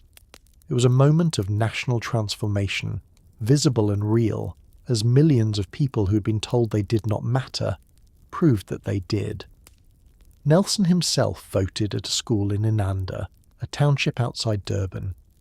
It was the first time he had voted in his life. He was 75 years old and had spent 27 years in prison fighting for this moment. When he cast his ballot, photographers captured the image that would appear on front pages worldwide. Nelson Mandela voting in South Africa's first democratic election, a smile on his face, holding up his ballot. It was a moment of triumph, the culmination of a lifetime of struggle. The result was never in doubt. The ANC won overwhelmingly, capturing 62.6% of the national vote. The National Party, the party of apartheid, came second with 20.4%, mostly from coloured and white voters. Inkatha won in KwaZulu-Natal, where the Zulu population was concentrated. The election was declared free and fair by international observers, despite some irregularities and logistical challenges in a country conducting its first truly democratic vote. And on May 10th, 1994, in a ceremony attended by dignitaries from around the world, Nelson Rolihlahla Mandela was inaugurated as the first democratically elected president of South Africa. Princes and presidents, prime ministers and kings, celebrities and activists gathered at the Union buildings in Pretoria. It was one of the largest gatherings of world leaders in history, everyone wanting to witness this extraordinary moment. The ceremony took place on the lawn outside the Union buildings, the seat of government that had administered apartheid, that had sentenced him to life in prison, that had represented everything oppressive about white rule. Now he was being sworn in as president on those very steps. The symbolism was overwhelming. Nelson stood in a suit and tie, his grey hair catching the sun, his face calm and dignified. He placed his hand on a Bible and took the oath of office.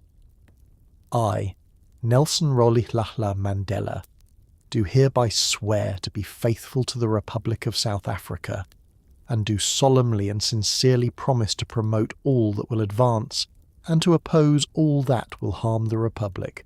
So help me God. As he finished, South African Air Force jets flew overhead in formation, trailing the new national flag's colours: red, blue, green, black, yellow and white, representing the Rainbow Nation that Archbishop Tutu had spoken of. The military that had once enforced apartheid was now saluting a black president. Some of the pilots were black, a sight unimaginable just years before. Some were white, choosing to serve the new democracy rather than resist it. In his inaugural address, Nelson spoke words that would resonate across South Africa and the world. He acknowledged the suffering of the past, the crimes committed under apartheid, the decades of oppression. But he looked forward more than backward. He spoke of building a society based on democratic values, social justice, and fundamental human rights. He spoke of healing a divided nation, of creating opportunities for all, of ensuring that never again would one group oppress another. We enter into a covenant that we shall build the society in which all South Africans, both black and white, will be able to walk tall without any fear in their hearts, assured of their inalienable right to human dignity, he said. A rainbow nation at peace with itself and the world. The crowd erupted. People wept with joy. The impossible had happened. Apartheid was over. Democracy had begun. South Africa belonged to all who lived in it, and the man who had suffered most for this moment, who had given 27 years of his life to the struggle, was now their president. Nelson Mandela's presidency lasted 5 years, from 1994 to 1999. He could have stayed longer. The Constitution allowed for a second term, and he certainly would have been re-elected, but he had no intention of becoming president for life. He had fought against authoritarian rule. He would not become an autocrat himself. His presidency was focused on reconciliation and building institutions.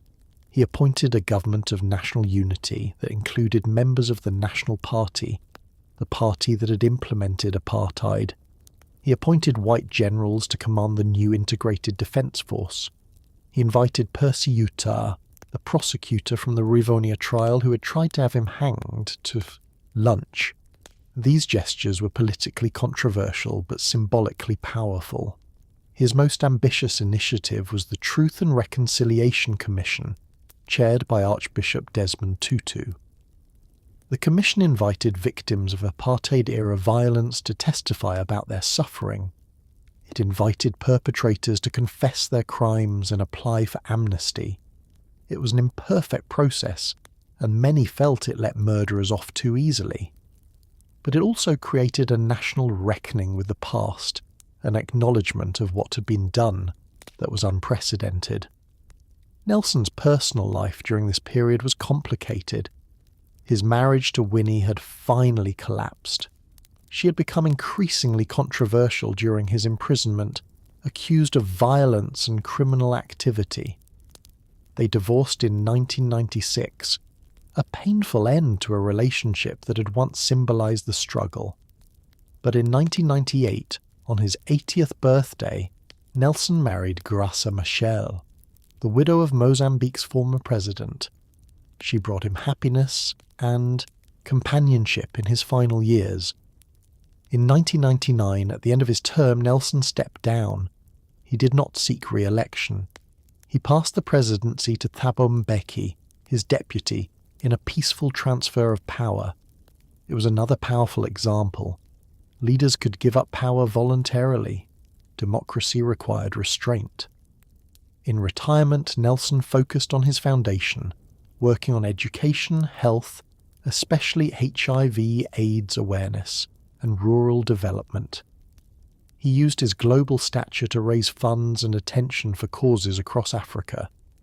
He became an elder statesman, intervening in conflicts, giving advice to leaders, using his moral authority to promote peace and justice. But he was also simply enjoying life.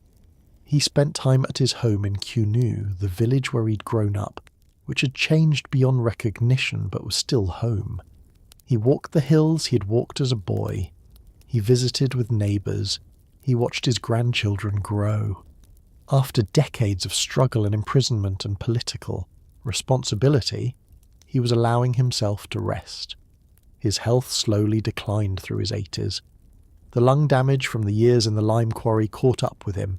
He suffered from recurring respiratory infections. His public appearances became less frequent. He was frail, moving slowly, often needing assistance, but his mind remained sharp, his dignity intact. On December 5th, 2013, at his home in Johannesburg, surrounded by his family, Nelson Mandela died. He was 95 years old. The cause was a respiratory infection, the long-term consequence of tuberculosis he'd contracted in prison decades earlier. His breathing, which had become increasingly laboured in recent months, finally stopped in the early evening. President Jacob Zuma announced the death to the nation. He spoke of Mandela as the founding president of South Africa's democracy, as a fighter for freedom, as the father of the nation. Flags were lowered to half-mast. A period of mourning was declared. The world responded with an outpouring of grief and remembrance. Presidents and prime ministers issued statements praising Mandela's legacy. Ordinary people gathered in front of his home, singing songs, laying flowers, weeping for a man many had never met but who had touched their lives. In South Africa, people of all races came together to mourn, a testament to what Mandela had achieved in bringing the nation together. His body lay in state for 3 days at the Union Buildings in Pretoria. Tens of thousands of people filed past the open casket to pay their respects, standing in line for hours, some travelling from across the country. The casket was draped in the South African flag. An honour guard stood watch. World leaders arrived for what would be one of the largest state funerals in history. The memorial service was held on December 10th, 2013, at FNB Stadium in Johannesburg, the same stadium where South Africa had hosted the 2010 World Cup. Despite heavy rain, over 90,000 people attended.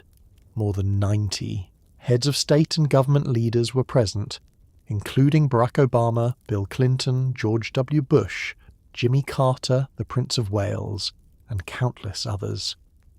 It was an extraordinary gathering, powerful people from across the political spectrum united in honouring a man who had transcended politics.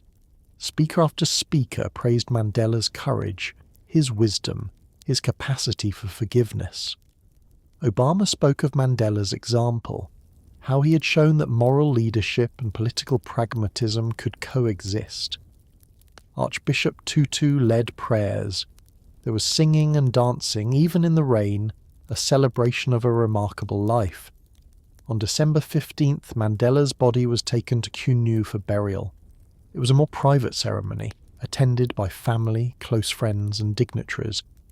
Traditional Tambo rituals were performed, honouring his royal heritage and his connection to his ancestors. He was buried in the family gravesite, on the land where he had grown up, looking out over the hills he had known as a child. As the casket was lowered into the ground, military jets flew overhead in the missing man formation. It was a final salute from the nation he had served, the nation he had transformed, the nation he had freed and then chosen to forgive. Nelson Mandela's legacy is vast and complex, extending far beyond South Africa's borders. His most obvious achievement is the peaceful transition from apartheid to democracy. He prevented a race war that many thought was inevitable. He kept South Africa together when it could easily have torn itself apart. This alone would secure his place in history. But his deeper legacy is about reconciliation and the possibility of forgiveness. He demonstrated that people who have suffered terrible injustice can choose not to seek revenge, that magnanimity is stronger than bitterness. When he walked out of prison, he could have called for vengeance. His supporters would have followed him. South Africa might have descended into violence that would have destroyed it. Instead, he called for unity, for building together, for moving forward without forgetting the past but not being imprisoned by it. This idea, Ubuntu, that we are all connected, that one person's humanity is bound up in another's, became the philosophical foundation of the new South Africa. It influenced truth and reconciliation processes in other countries. It provided a model for how divided societies might heal, not by pretending the past did not happen, not by punishing everyone who participated in injustice, but by acknowledging what occurred and choosing to build something better. His leadership style influenced a generation of leaders. He showed that strength and humility could coexist, that a leader could be confident without being arrogant, firm without being rigid. He demonstrated the importance of listening, of consulting widely before making decisions, of building consensus even when you had the power to act unilaterally.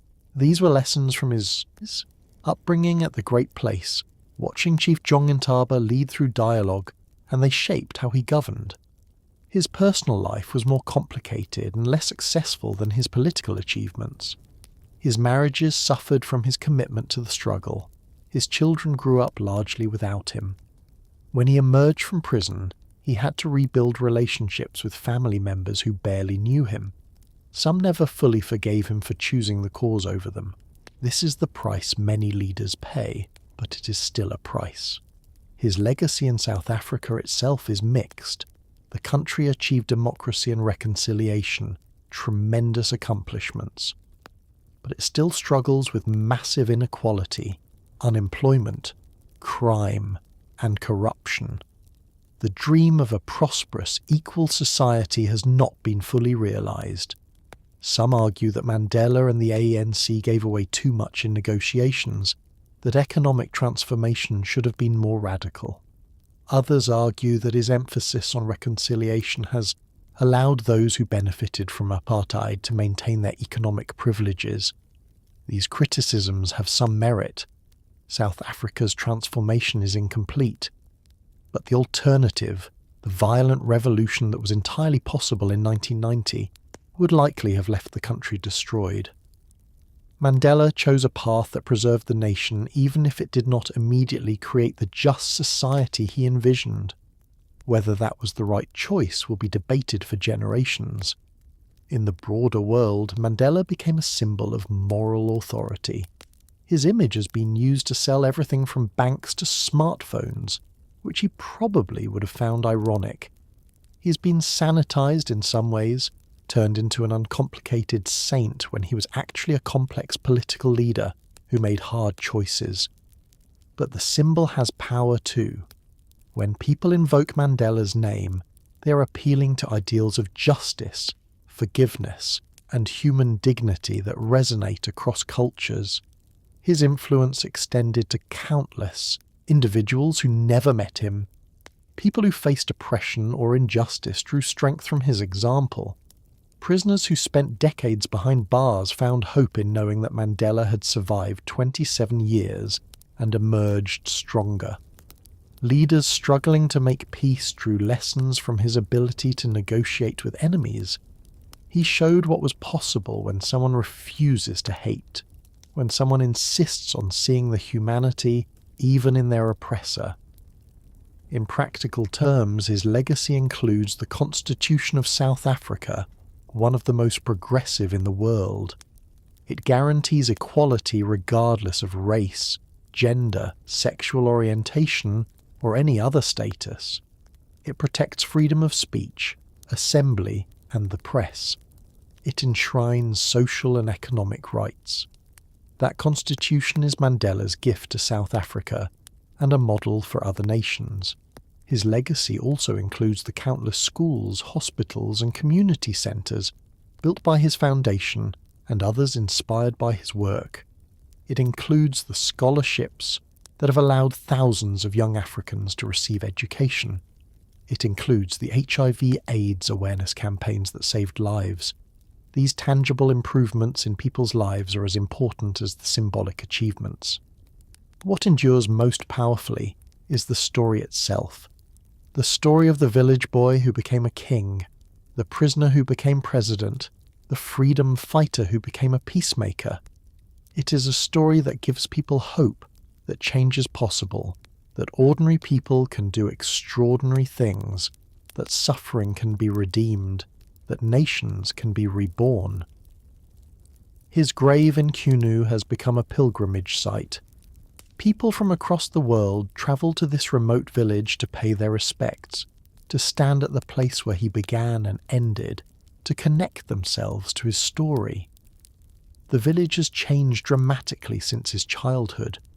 There are paved roads now, electricity, running water, but the hills remain the same, and in the cemetery Mandela rests among his ancestors as he wished. As we reflect on Nelson Mandela's life, we are confronted with a fundamental question about human nature and possibility.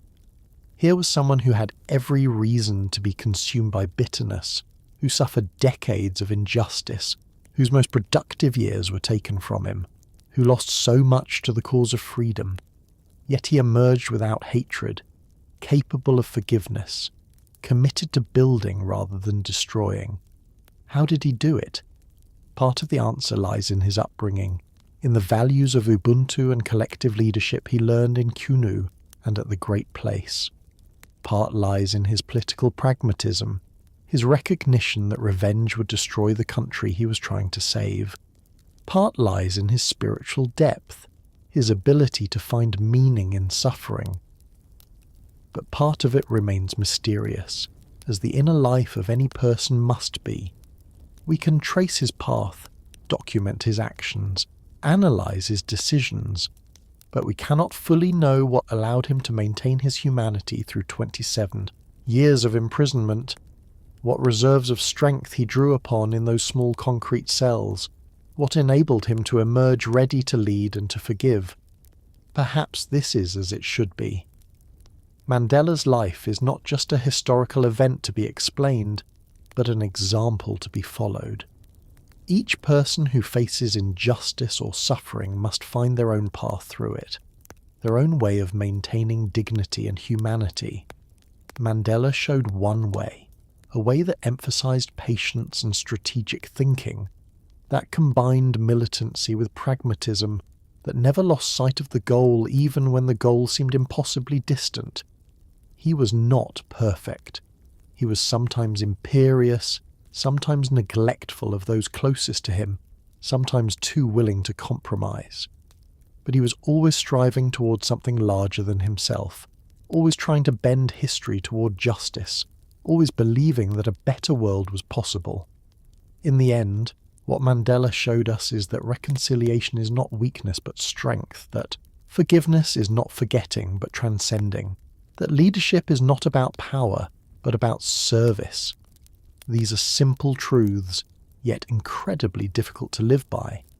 That one man, emerging from 27 years in prison, could embody them so powerfully is what makes his life so extraordinary.